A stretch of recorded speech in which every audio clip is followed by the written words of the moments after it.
ஜம்மு காஷ்மீர் தீவிரவாத தாக்குதலில் தொடர்புடைய வழக்கு தற்போது தேசிய புலனாய்வு முகமைக்கு மாற்றப்பட்டிருக்கிறது. ஏற்கனவே கடந்த சில நாட்களாக உள்துறை அமைச்சரகம், இராணுவம் உள்ளிட்ட அமைப்புகள் இந்த தீவிரவாத தாக்குதல் தொடர்பான வழக்கை விசாரித்து வந்தன. முதற்கட்ட விசாரணைகளை எல்லாம் இந்த அமைப்புகள் நடத்தின. இதன் தொடர்ச்சியாக தற்போது அனைத்து விவரங்களும் NIA அதாவது தேசிய விசாரணை முகமைக்கு மாற்றப்பட்டுள்ளது. வழக்கினுடைய தொடர் விசாரணைகளை தேசிய புலனாய்வு அமைப்பு மேற்கொள்ளும் என்று அறிவிக்கப்பட்டிருக்கிறது.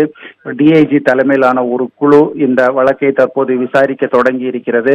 ஏற்கனவே இந்த தீவிரவாத தாக்குதலில் காயமடைந்தோர், அதே போன்று பாதிக்கப்பட்டோர், நேரடி சாட்சிகள் உள்ளிட்டோரிடம் இராணுவம், ஜம்மு காஷ்மீர் போலீஸ் உள்ளிட்ட பல்வேறு அமைப்புகள் விசாரணை நடத்தின.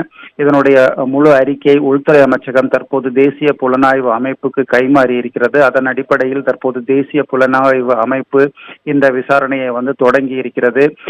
தேசிய புலனாய்வு அமைப்பும் இந்த தாக்குதல் சம்பவம் நடந்த போது அங்கிருந்த நேரடி சாட்சிகள், இந்த விபத்தில் பாதிக்கப்பட்டோர், உயிரிழந்தவருடைய குடும்பத்தினர், அவர்களுடன் இருந்தவர்கள் உள்ளிட்டோருடன் தொடர் விசாரணைகள் மேற்கொள்ள இருக்கின்றன.